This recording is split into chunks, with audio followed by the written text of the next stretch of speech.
No matter who you are or where you go, heading outside even for a few minutes is always worth it.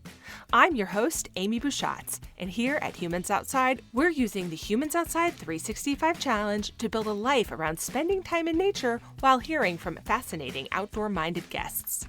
As a journalist for 19 years, I've let curiosity be my guide. After my husband's injuries from military service, we started looking for a better way to live. That's why we moved sight unseen to Alaska to see if an outdoor-focused life was the answer. Since September 2017, I've personally spent at least 20 consecutive minutes outside every single day, no matter what, to explore how nature can change my life. Ready to hear from experts and outdoor lovers who make heading into nature just a part of who they are while we work to do the same? Let's go! One of my favorite things about where I live in Alaska are our birds. Well, I don't really consider myself a birder per se. I do enjoy being with them. I am so impressed by the way these tiny chickadees manage to survive the cold Alaska winter, flitting around to stay warm. And I love the bald eagles. Some time ago, I decided that if one flew across my path, it's a sign that everything is going to be okay. And I love the ravens. If you've never seen a raven in real life, think sort of like a crow, but absolutely huge. They waddle around looking like they are about to start talking to you, Edgar Allan Poe style. So that's me and birds.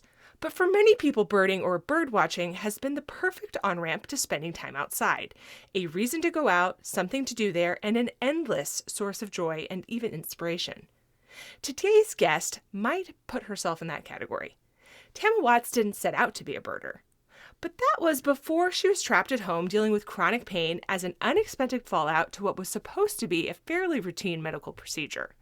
A licensed therapist, Tammah has since then fully immersed herself into birding and even published Keep Looking Up, Your Guide to the Powerful Healing of Birdwatching. It covers the basics of birding and pairs her story with an easy how-to and even journaling prompts to use as you ease yourself into the hobby. Today, Tammah is going to talk to us about her birding journey, tell us what she believes we all can glean through birding, and give us some useful tips for getting started. Tammah, welcome to Humans Outside. Thank you, Amy. I'm happy to be here. Well, I am so very happy to have you.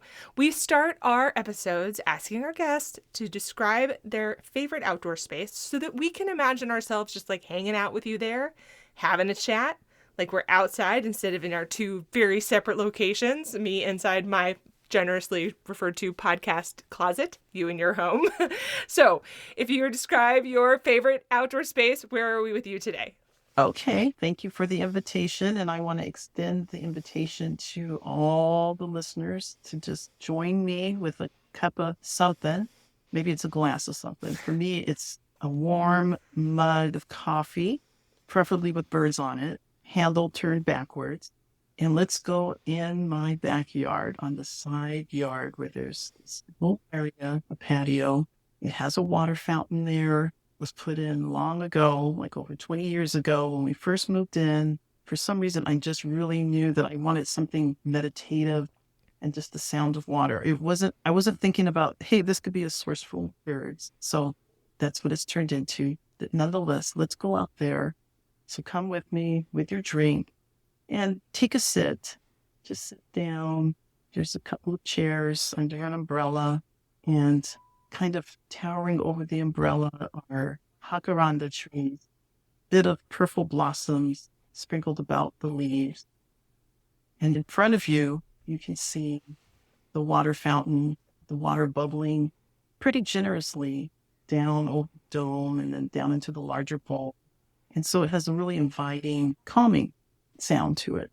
And just beyond that is the tipuana tree. It's tall, it towers up over the second story of the home, and it has these gentle leaves that are oval shaped. And they just seem to they're just dainty. Even though the tree is so sturdy, it's very sturdy, and it just commands the space. And many, many birds flit in and about on that tree. And so while we're sitting talking today, we're definitely going to hear the resident house finches, boisterous as they are. And the house wren likes to come zipping by on the fence, not too far. And the crow will squawk as it flies back and forth, talking to one another from one rooftop to the other in the suburban neighborhood where I live in Southern California. So that's where we'll be. Lovely. Thank you for that. Can you start our conversation now that we're sitting in this beautiful spot having my cup of coffee, is what I've brought with me? Can you start us off by telling us how you became someone who likes to go outside? What's your journey to that point?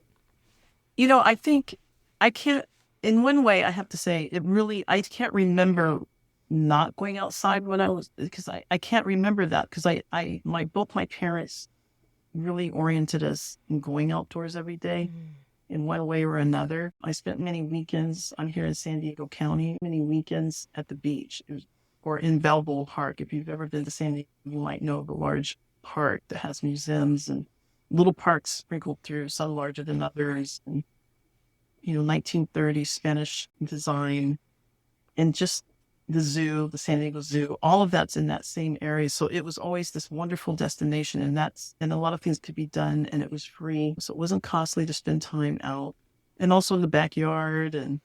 But that's it. Those are my recollections that I really can't remember not being outside until my period of illness later in life where I found myself kind of sequestered in. Yeah. And at that point, you really had a moment that walked into birding during part of that, well, where you were stuck indoors for all practical purposes. Can you talk to us about that? What happened there? Tell us that journey a little bit. Sure. So I unexpectedly, as you had mentioned earlier at the time, found myself back at home, disabled, ultimately following a procedure that resulted in me having what's considered a rare condition called chronic regional pain syndrome, CRPS. It's a neurological condition, a lot of severe chronic pain, and it was very extremely debilitating.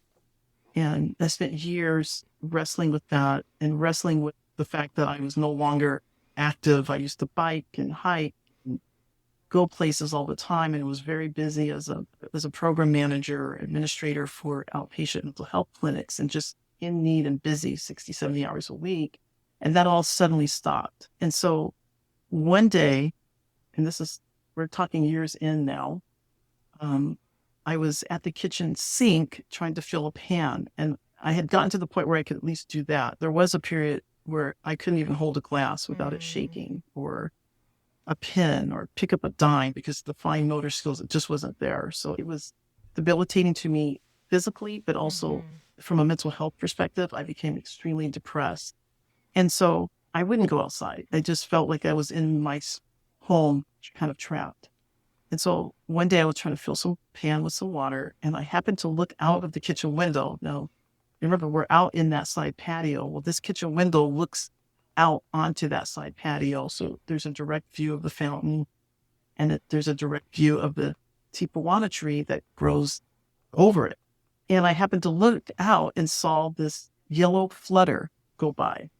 And it caught my eye, and I looked up in the tree and saw it hopping around. And that's when I saw this beautiful little bright yellow bird, butterscotch yellow. And it kind of flitted down towards the water fountain. And so I could see more details of it. And it actually we kind of made brief eye contact even before it flitted away.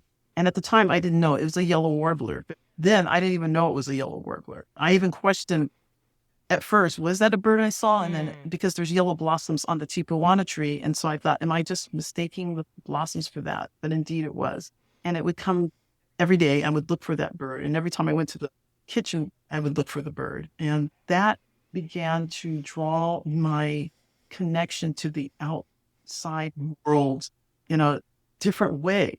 It's not like the yard changed. It's not like the trees weren't still the trees. The grass and the plants weren't still the same. But for me, it opened up this world. It was like magic. It just suddenly, I saw it in a different way. It became an extension to my living space, metaphorically and then literally. And I started then being curious about other birds and starting to notice other birds that there, the house finches, the mourning doves, birds I didn't know the name of then. But I saw that they came in regularity, and I began to get curious about them. And I started going outdoors every day, even just for a minute or two, and built up over time. And then gradually I just thought, I started getting curious about what was I seeing. And that's when I started getting a guidebook, looking online, comparing and contrasting. And that led to eventually over time, I started venturing in the neighborhood. There's some nearby trails that I go on. And then that extended ultimately into me finally a few years in deciding, making a conscious decision that I was going to become a birder in the official sense as what I thought a birder was back then, and went to a Christmas bird count. Audubon has an annual Christmas, they call it the Christmas bird count, where they count the birds across the country and during a certain period in December. And so I thought, I'll go there. Many other people are going to go then. They said, I looked, there was a particular chapter, which is Buena Vista Audubon, which is along the coast of North County of San Diego. They had a nature center and they said, new people welcome. So I thought, I'll blend in as best I can. I'm not going to be the only one. This is great. They say I don't have to know what birds are. And I haven't looked back since. Yeah. I joined them as on their chapter. I'm on the board of Audubon, California. You're in. People know me as the bird lady. Yeah. Right. So your story, I'm deep as every day. Your story of this bird sort of welcoming you out reminded me so much of the children's book Secret Garden. Have you read this book? I have, but it's been a long time. So if for people who don't regularly read children's books from their youth or weren't obsessed with this one the way I was, it's about a orphan, as many books in this particular literature time frame seem to have been. It's about an orphan who ends up living at the estate of a rich relative in England. This does also seem to be a common trajectory of these books, by the way. That's true, too. So she lives at a rich relative's estate in England, and she's very sort of distraught and supposed to be very spoiled from her bougie lifestyle before she got there, and now just left to her own devices and in a place that's very different from where she had been living.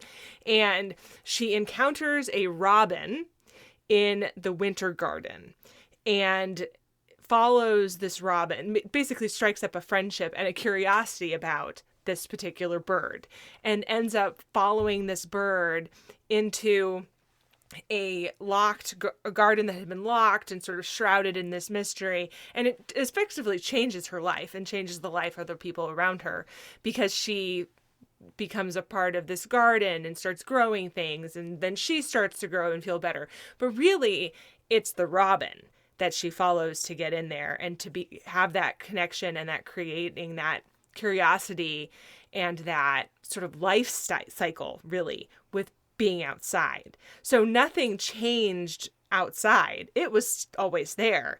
She just created a curiosity around it. And that is a very fictional version of what you're describing as your real life. That it created this growth pattern for you and a place for you to become in the life that you found yourself in, just kind of like this little girl in this completely fiction book. So that's what your story reminds me of. I'm going to have to read that again. It's been, okay, now I'm dating myself like my age, but I have to go back and read it now because I had forgotten about that story and how similarities, that's just... Yeah, it's one of my favorite books, so I have to. That's why it popped into my mind, one of my favorite books. But you mentioned a few minutes ago that you started going to attending birding and thinking about yourself as a birder, okay? But I was hoping you could talk to us about the actual difference between birding and bird watching. Are these the same thing? Or do people mean two different things when they talk about them? Okay, so that really, I guess there's two answers to your question. And there's been this shift about engaging and connecting with birds. So classically speaking, birding refers to, I'm going to say like the sport of going after certain types of birds. Maybe there's a rare bird that has been noted to be in the particular area that's outside where it's range, where it normally wouldn't be seen. Birding by folks who are what we say veteran birders. They've been birding for many years. They have a lot of knowledge and expertise, and they have all the equipment. They know what they're seeing, the variations. that's what we mean by birding. And that includes professionals, maybe you are ornithologists as well, conservationists that are specialists in birds, with birds too. Where in contrast to bird watching, usually refers to folks who are doing it as an enthusiast, as like a hobby, for fun, not necessarily intently, in pursuit of a particular bird, but but more of a relaxed process of engagement in terms of looking connect with the birds. So I think that's a good way to describe those two. However, or I should say, and there's been a movement to kind of eradicate the differentiation between a birder and a bird watcher, particularly because, and there's a friend of mine, Freya McGregor, who's part of Accessible Birding. She really is key in moving this idea forward as well, which is birding is an inclusive term that can include all kinds of engagement with birds, because you can bird and not see. You can bird with your ears. You can bird by just a sensation that you might have. Let's say if you can't hear, or folks can engage with birds in different ways. And so the term birding really eliminates the idea that you have to watch with your eyes. And that's why we try to say we're going on birding outing, because you don't have to necessarily go on a bird walk. You may not be able to use legs and walk in the traditional sense. That doesn't mean that you still can't have that experience and you're still a birder. So that's kind of long answer to your question, but that is what's happening. And so that's why we're really trying to say birding and birder means any and all. Yeah, I think terminology, it's really easy to sit here and be like, oh, doesn't matter. That stuff doesn't matter. That now you're getting too in the weeds. But I think it really does matter, because that is the kind of basis that creates barriers for people. These barriers that we don't even acknowledge exist. And until we start dismantling them on purpose, which means sort of getting in the weeds and having this conversation about, oh, which word and what does it mean? Until you start dismantling that, you're just perpetuating these unintentional, I think in many, many circumstances, unintentional barriers that are now there because you just didn't bother to tear them down. And we want to make sure that all people, no matter if they're on a bird walk, actually walking or not, have the space and ability to feel like they and belong in doing this activity. And it doesn't matter if you are out there sitting on your porch where we are with you right now, having this coffee, checking out some birds and having a conversation, or super serious style, putting on your birding pants, whatever that means, and and heading out with all your gear. Green or beige. Yeah, green or beige. Heading out with all your bird stuff to, very seriously pursue seeing different bird species. It's all about the experience and what this does for you. And so I really do think it is important to talk about those different terminology, because what we want to do is create accessibility just for, literally everyone, amateur and gung-ho alike. Yes. It's all good. Yeah, it's all good. Hey humans, just a quick break to remind you that if you want to build your own outdoor habit, the Humans Outside 365 Challenge is a great way to get started. Cool and exclusive challenge swag, including a finisher medal and a decal, is waiting for you.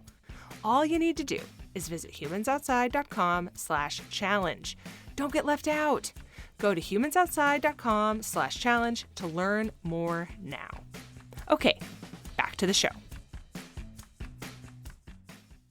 Yeah, okay, so now that we've defined it, what does a person need to do to be a birder? Okay, what do you need to do? What are some ways or tools to be the person who says, hey, I'm a birder, I'm a bird watcher, which are the same thing? Yeah. So I think what comes to mind is time and your curiosity. That really is all you really need. That's really all you need. And as little as, I'm going to say 10 minutes, because usually within that 10 minutes, you'll see a bird. You don't even have to go outside. You can do it from inside looking out. Yes, immersing yourself in the outdoors was what we're trying to encourage in the same space as birds exist is ideal. And so stepping out or being out where you live and however you live is fine. That's how you really get started. You'll start to notice a bird will come across your path wherever you are. And then from there, you can decide how else you might want to, if you want to do it every day or several times a day, a few minutes in the morning, a few minutes in the afternoon, just to see if you notice anything that's the same or different. Because it's interesting how different times of the day, the same space can feel and is different. No one, every time is different, actually.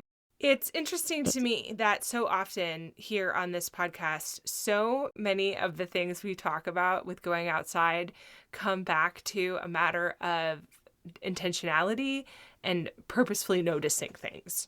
So in this case, we're being intentional and purposefully noticing birds. Now you're a birder. If you're outside being Yes. intentional and purposely noticing the sights, smells, in trees, leaves, whatever around you, now you're forest bathing, and so on and so forth. And Yes. it's just a matter of where are you dedicating your attention. If you are outside and purposefully noticing your cell phone, what are you doing? Right? Are you even outside? Are you even benefiting from that? So it's a question of Yeah. where are you putting your brain or not putting your brain while you're in nature and while you're outside. And that is completely and totally 100% up to you. And it can change moment by moment, minute by minute. But when you're outside and seeing and noticing birds, you like you demonstrated with your story of getting into this, you're giving yourself sort of a path to expand into all sorts of different curiosities and hobbies and learnings and appreciations and growth. Yes. Yes. I agree. I agree. And I can't, do you remember the name of the little girl in the secret garden? Yes, Mary. Her name? Mary. Okay. Just like Mary, too. Yes. Yes, I do, because one of the things about Secret Garden is there is a mean rhyme. They call her Mary, Mary, quite contrary. So easy to remember. Easy to remember. Oh, yeah. Yeah. Like I said, I've read the book a lot. I can't relate to that part, but yeah, I can't relate to that or the wealthy relatives, but Yeah, me everything neither. else, that's So true. one of the That's true. things you experience when you're doing all of this noticing, or that you experienced while doing all of this noticing, is healing in many ways. And you detail this in your book. So, there are lots of outdoor things that are healing, that people experience are healing. So I'm wondering why Mhm. birding specifically is healing to you, and is how much it is healing more or less than other outdoor things, or is that just sort of like what speaks to you, a personal preference kind of thing? I think birds, I always say this. I do say this a lot. I'll say birds are healing because just the essence of what and who they are really is a symbol, kind of a reminder for us to be free Mm. to and just accept our space and where we're at. They're accepting of us. We can connect with them just the way we are. We don't have to do anything differently. We don't have to be anything differently. We don't have to even be any different. And so that's why I feel that they're healing. They represent hope. They represent freedom. They represent acceptance. Yeah. Yeah. And they slow us down. They help us to slow down, like you said, and take notice. Not only them, but then you do that where they live is where you're sharing the same space too. And so that's what I mean by healing. And through them, we start to connect with other people. We create community that way.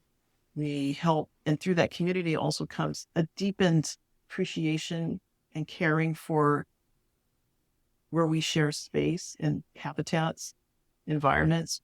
There's a saying within conservation circles, bird conservation circles in particular, and a lot of times in Audubon they'll say this too. Birds do better when we do better. And so when we're focused on healthy air, water, accessibility, and making sure that we have native plants and just inviting appropriate nourishing spaces, the birds flourish too. So that relationship of caring for them is a way for us to care for ourselves.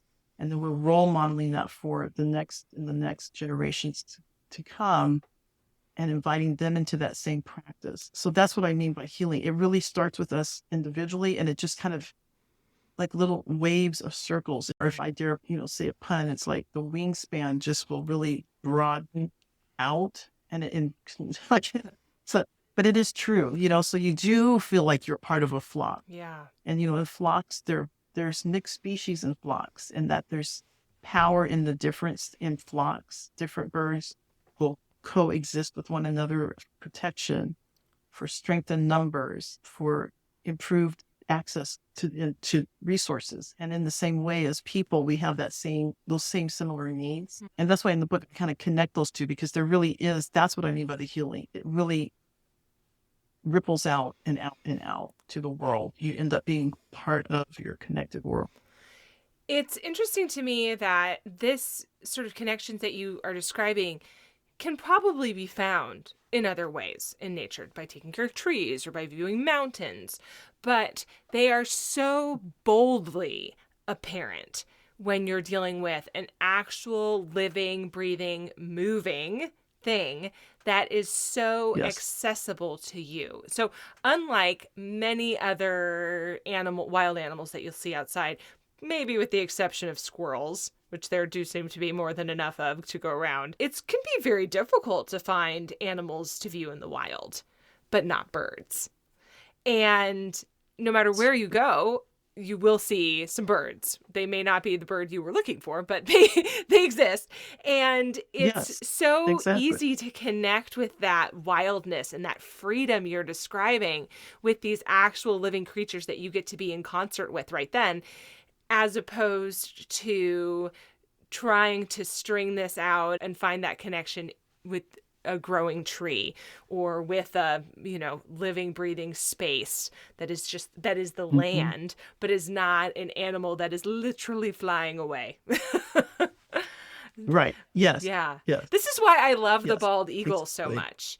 So I sit at my desk inside my house and I stare out my window like many workers worldwide, and I sort of just watch whatever's happening out there, right? Because you're just sort of like spacing out, staring out the window.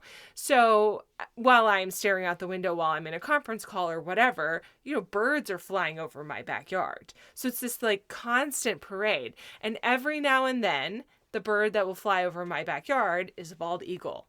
And it's just the glide path of these enormous birds. I have a hard time just not being just inspired just talking about them. And it does feel like, I can't imagine. Yeah, it feels like this moment of perfect freedom in a way that watching the ravens doesn't do that for me. Mm-hmm. Watching the tiny chickadees doesn't do that for me. But the way these bald eagles just soar and go, it evokes this sense of connection, but also this sense of absolute freedom that you're describing. I will say there's some sort of hawk that comes over now and then. It might be an osprey, and because it's big, and when that sucker flies over it doesn't matter what's going on in the conference call. It's not a squirrel moment because it's a bird, but I'm just like, look, I like look outside. I like lose my train of thought, and I have to put it on mute. Yeah, I have to say, I'm sorry, a big bird just flew over my yard, and BRB. Yeah, exactly. And people are like, we don't care, but it's a moment of just, well, I look like a total space cadet because I'm like, bird, Right. But, I would not consider myself a birder, right? Because I'm not out pursuing types of birds or whatever under that traditional description. But what I just described, what we're talking about here is in fact bird watching. It's just from the confines of my little desk, but it does connect me with nature, and it does evoke all of those mental healing things. In your book, you talk quite a bit about this mindfulness and being present that we're sort of talking about right now. And I'm wondering why it's important for you specifically. What does this do just for you? So mindfulness really it's a practice. Mm-hmm. So I find for myself, speaking for myself, I find that doing it regularly, which for me is every day, sets my me for a good day, because mindfulness is about taking some time, like we were talking about the intentionality, being intentional about giving yourself opportunity just to take notice of what is in the present moment. And sometimes we hear that and say, yeah, well, what does that mean really? Like, I get it, present moment, but what does it really mean? And so often, if you think about our thoughts occupied or preoccupied with the past, like what just happened, what I should have done, what I didn't die, oh, I could have, or what you're going to do. So the future, I'm going to do this, I'm planning to do that. Right when you're sitting or standing or whatever you're doing, your brain a lot of times is an either or, as opposed to what about right now? And I'm just, inviting listeners just to think about that, like just reflect on that, about how often you find yourself in the past or in the future. And so practicing mindfulness gives you the opportunity for however long you can do it, just be in the present moment. And so that invites the opportunity to kind of enter into a state of acceptance about what is your current circumstance. How are you really? Because sometimes people will feel like, oh, I'm depressed, or I'm this, I'm that, whatever the emotion or feeling is. But in the present moment, how are you? Mm-hmm. And a lot of times if people check in, well, at this very moment, I'm fine. I'm doing well, or I'm safe, or I'm, elated, I'm having joy. And so it really allows you to kind of experience that. And through that, that really enhances acceptance for yourself, acceptance for the circumstance you might find yourself in. And it allows your body to then reflect that physically. You'll have less stress. Your anxiety, if you have, will be reduced. And that's been proven by research. Mindfulness has the benefit of reducing stress and cortisol levels and enhancing concentration, and mental clarity. And so that's why it's great to do that. And so I use birds as my focus point. So in mindfulness, there's the offering to kind of take notice of something. And so I use the bird as my point of focus. Hmm. So if that makes It sense, does. without It does. trying to It explain. does make sense. And it's almost like an unlocking of a mental path to be able to ask yourself, how am I right now? Because it's very easy to constantly be overwhelmed by future and past. And by past, I mean maybe even 5 minutes ago problems, or future problems, as in 5 minutes from now. It's very difficult to get to the moment where you have just the presence of mind to say, but what about right now? And to Mm-hmm. be able to find a way to get there, because even just going for a walk outside isn't going to get you there. I find walks to be a great time to worry about 5 minutes from now. So, Yeah. right? Right. And Good and point. and that Yes. serves a Yeah. purpose too, right? Like, I can think of good Yes. ideas, Right. I can come up with solutions to my problems, I'm able to say what's really going on with you with that, what are some thinking outside the box ways to handle this particular situation, and Yeah. then and take care of it that way. But by always doing that, I'm missing out on this moment to say, okay, but what's going on right now? And by saying what's going on right now, I unlock a way to tackle what's going on next, or to calm myself down when things are getting hard. And what I hear you saying is that by having the focal point of, okay, like, what's this bird doing right now? Oh, look at that kind of bird. What's going on over there? It's interesting that there's like 50 of them today and there was 5 of them yesterday. That's interesting. To be able to Mm-hmm. focus on that and just sort of locking your focus from your own problems to not, to outside of this moment, is a very challenging thing to do. And once you find the practice of that and a conduit to it, which you're saying birding is, it gets a lot easier. Yeah. It's like learning a language or playing an instrument or a new sport Mm-hmm. or yeah. And again, there's no perfect way to do like mindfulness meditation. Just I want to be clear about that. There's no Sure. perfect way. There is, I guess you could say, gold standards that have been helpful to guide you along. Again, it's about acceptance. So, you're going to have thoughts that come through your thinking as you're trying to sit quietly and in the present moment. And you just acknowledge that you're having the thoughts as Mm. opposed to, oh no, I'm thinking. And think, just acknowledge like, yes, I'm thinking about that and just let it float by. And that's why attending to a bird or noticing it in a shrub or on the tree helps to expand that connection Mm-hmm. in that way Yeah. to yourself. Yes, to yourself, which is the Hmm. interesting that that's a goal because you're connecting to something else. To accomplish that goal, you're connecting to Yeah. thing outside Yes. yourself to get back to yourself, Yes. which is, Yeah. yeah, sort of counterintuitive. So I'm wondering if you could give me just your thoughts on something that I think is interesting. There's a lot of information coming out recently and about birding, and birding seems to just sort of be having this moment where people think it's very interesting all of a sudden. And of course, you've known that birding is interesting for a long time. So I'm wondering, why now? What is it about the today that makes birding and bird watching particularly relevant? What is it about our current world that's bringing us back to the birds? Yeah. I mean, first of all, I have to say that I think it's awesome that more people are noticing birds and are interested in it, are able to talk about it, want to talk about it. So that's really encouraging. And I really think that the pandemic Hmm. is kind of like it was that forced everyone has had to stop. And I just want to say the pandemic has been brutal in so many ways. There's Mm-hmm. been a lot of loss. And so definitely to the listeners, I in no way want to not mention the hearts out. I don't know anyone who hasn't had a loved one that's been ill from it or is no longer with us because of it. Some of the impact during that period because everyone was where they lived, indoors for the most part in their, home spaces or where they live. It allowed everything to quiet down. Mm. And the bird song, that melodic, beautiful bird sound really became very apparent to many folks who maybe had never even noticed the birds before. And that connected them to start wondering and seeing the birds more. And because we were still and there wasn't so much noise and traffic and saws and hammers and everything rumbling and rambling around, it really allowed the birds to come forward into our spaces. Mm-hmm. And I think that's what happened. That is what happened. And so it really, and what's interesting though, that the fact that people didn't notice it, that's what I think. It's like this magical phenomenon. Like, here we are, here's some gifts for you. I always said to me, birds, I mean, they are winged gifts for Mm. me, truly.